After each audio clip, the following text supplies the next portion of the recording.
Noticiario 1936. Los 150 días que cambiaron la historia de España.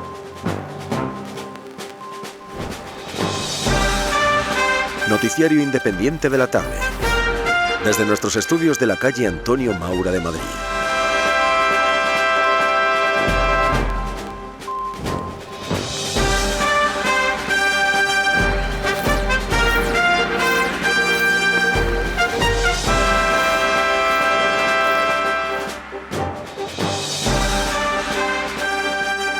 Bienvenidos, queridos radioyentes de Radio Universal, a nuestro boletín informativo del día de hoy, 24 de mayo de 1936. Vamos pues con nuestra línea editorial.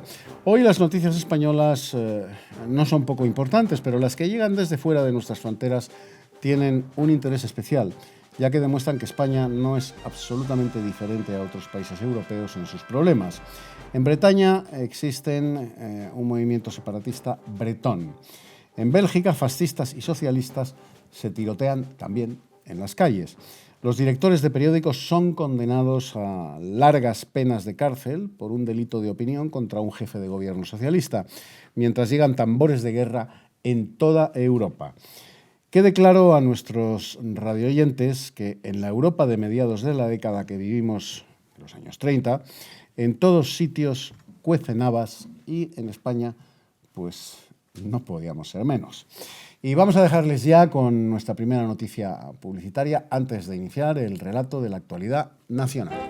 ¿Sufre usted hernias? Antes de comprar nada, examine todo lo que se anuncia y al visitarnos podrá compararlo con el inimitable supercompresor Hernios automático, el más perfecto y científico que existe, sin tirantes de clase alguna, que construido ex profeso para usted, sirve para dominar y reducir totalmente su dolencia. Gabinete Ortopédico Hernios, Barcelona. Abrimos, como les decía, nuestra página de información nacional en Radio Universal. El ministro de Hacienda expone lo que debe ser el próximo presupuesto. En cuanto a las directrices del presupuesto, el ministro ha destacado de manera especial que esta reforma, a diferencia de las anteriores, traerá consigo una rebaja de los gastos, pero sin que presente ningún sacrificio para la sociedad, porque entiende que el caso de Francia no es aplicable a España. Asimismo, declara que pretende intervenir personalmente en vigilar la acción recaudatoria como base esencial del robustecimiento de los ingresos del Estado. El Gobierno de la Generalitat en crisis. Lluís Companys ha declarado que en los próximos días comenzarán las consultas con los distintos partidos políticos con el propósito de que el nuevo Gobierno se presente en el Parlamento el jueves. Y antes de abrir nuestra página de información internacional, vamos con una nueva noticia de publicidad. La crema líquida de pepinos Gemei, pura y fragante, limpia y suaviza la piel, dándole el aspecto fresco y delicado de los pétalos de flor. Es buenísima para conservar las manos finas y expresivas y como toque final, no olvide los exquisitos polvos Gemei. Abrimos ya, como les decía, esa página de información internacional aquí en Radio Universal.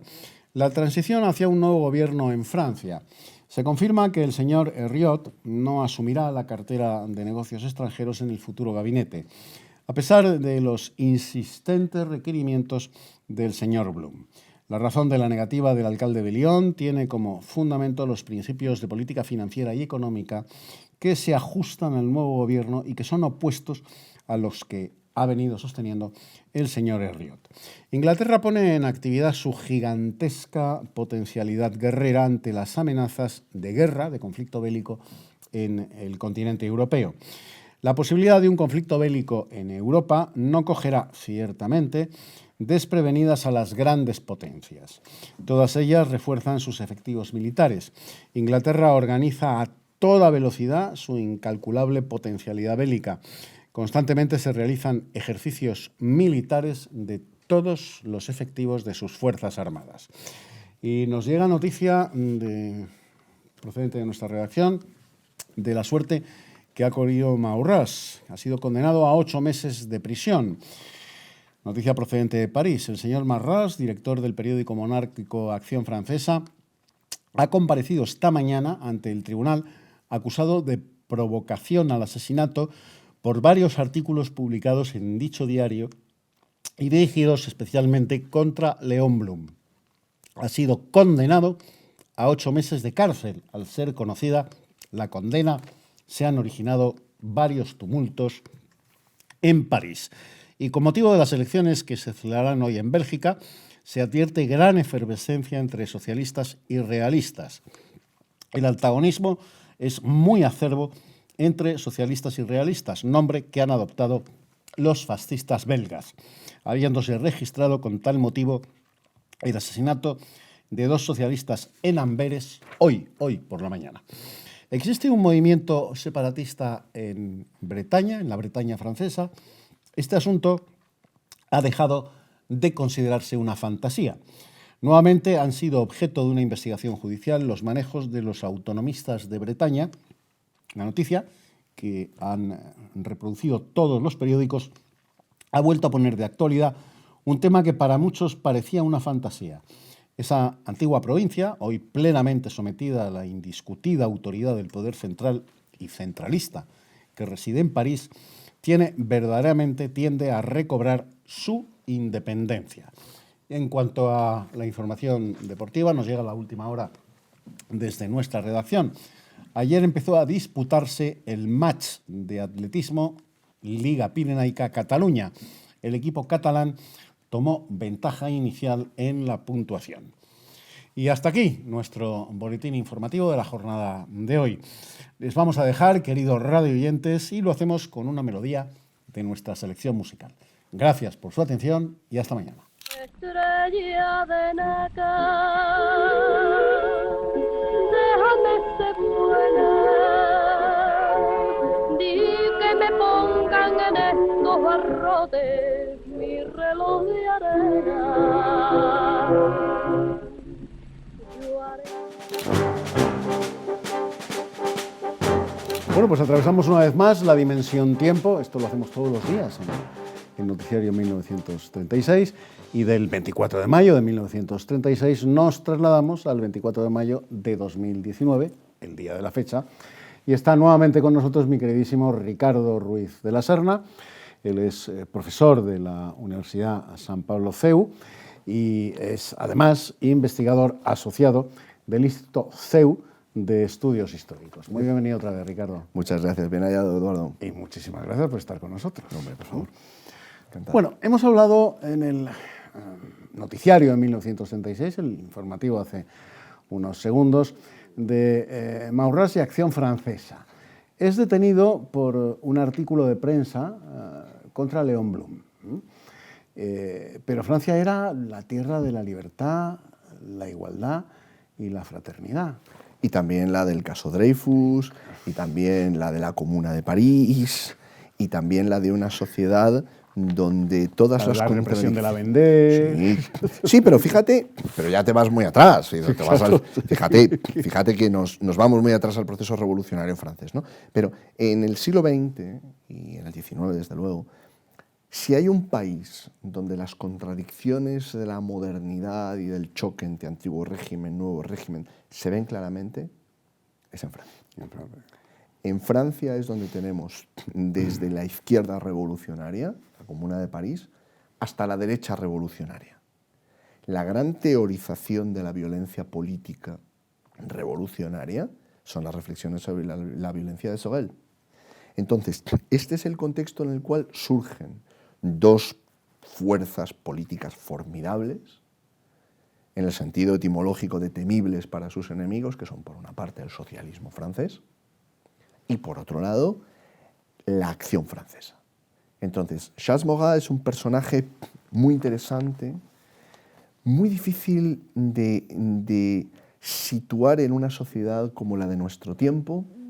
Es al mismo tiempo un partidario de la tradición que se reconoce en la herencia latina de Grecia y de Roma, y un opositor furibundo de Émile Zola, un anti-Dreyfusard a muerte, que ve en el peligro de la conspiración judía, uno de los grandes mitos falsos, pero uno de los grandes mitos del tiempo, la conspiración judía mundial, el peligro del capitalismo, los grandes enemigos de Europa.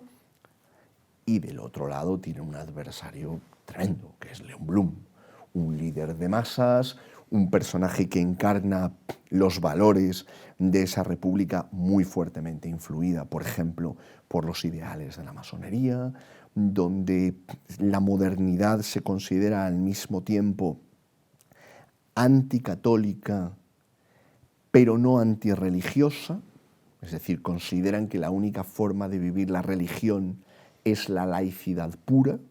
Nosotros, haciendo una lectura hoy, podríamos considerar que claro que tenían una oposición a la práctica religiosa, en la que la medida que la práctica religiosa se vive también en el espacio público. Pero en aquel momento era un choque de visiones de la sociedad francesa y de la sociedad europea.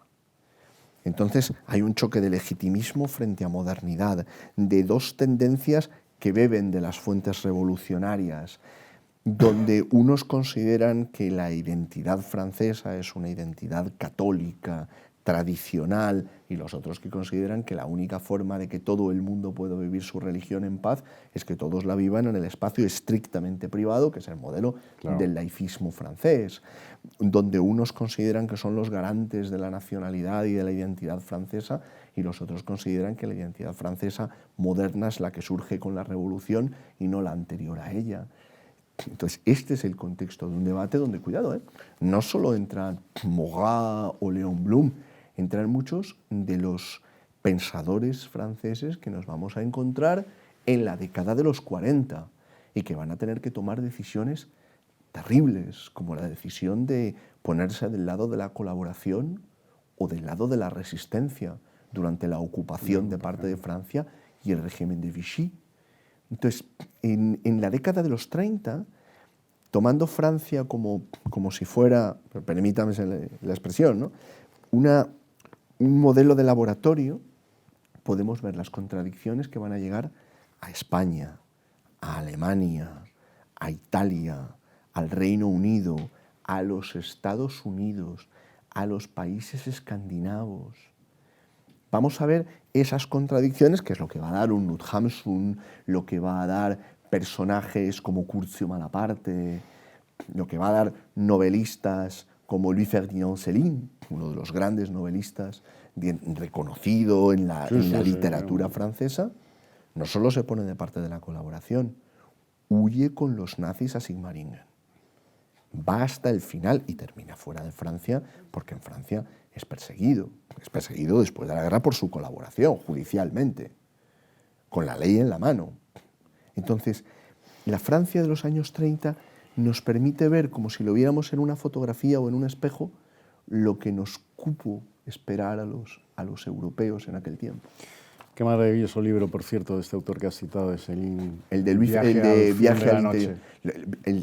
Lo que pasa es que tiene aunque el que retrata más la huida es de un castillo a otro, ¿no? Y luego, pero fíjate, el mismo que escribe El viaje al interior de la noche, escribe Bagatela para una masacre, que es un texto terrible, antisemita, espantoso, lo cual nos muestra que la condición humana es mucho más compleja de lo que a veces un retrato meramente de trazos gruesos nos permite mostrar, ¿no? Ricardo, ¿quiénes son estos realistas belgas de los que hemos hablado? Los realistas belgas, casi nada, León de Grelle, sí, el movimiento... A ver, el nombre viene de Christus Rex. León de Grelle es un personaje muy complejo, por utilizar la expresión que utilizaba antes, es un personaje que nos muestra las contradicciones de la Europa de su tiempo. Legitimista, tradicionalista, belga, católico, termina al mando nada menos que de la Legión Valonia, comandante de una unidad adscrita a las SS. El patriota... Un valor espectacular. Sí, pero quiero decir, el patriota belga que ve la identidad católica termina alineado con los que han invadido su país. Presencia algunos de los episodios de la historia del siglo XX más truculentos, las guerras cristeras, la guerra cristera, mejor dicho, pero que tiene varios frentes de batalla en México, de ahí toma el nombre Christus Rex. Viene a España huyendo desde Oslo, resulta gravemente herido en un amerizaje, ni siquiera aterrizó, su avión amerizó, ¿no? Queda gravemente herido, esto impide que lo deporten, pero los aliados lo buscan. De hecho, en la España, no solamente en el caso del régimen de Franco, sino en otros regímenes, acogieron a algunos y entregaron a otros. Laval es entregado, León de Grel queda en España, y en España se establece y termina convirtiéndose en un escritor, en un orador en determinados círculos donde fallece. Efectivamente, así fue. Querido Ricardo, aquí lo tenemos que dejar. Eduardo, pero te un prometo que placer. vuelves rápidamente. Cuando me llamen. Y Eduardo, a todos claro. ustedes, ¿qué les voy a decir? Pues lo de siempre. Hasta mañana, amigos. Y muchísimas gracias por su atención. Adiós.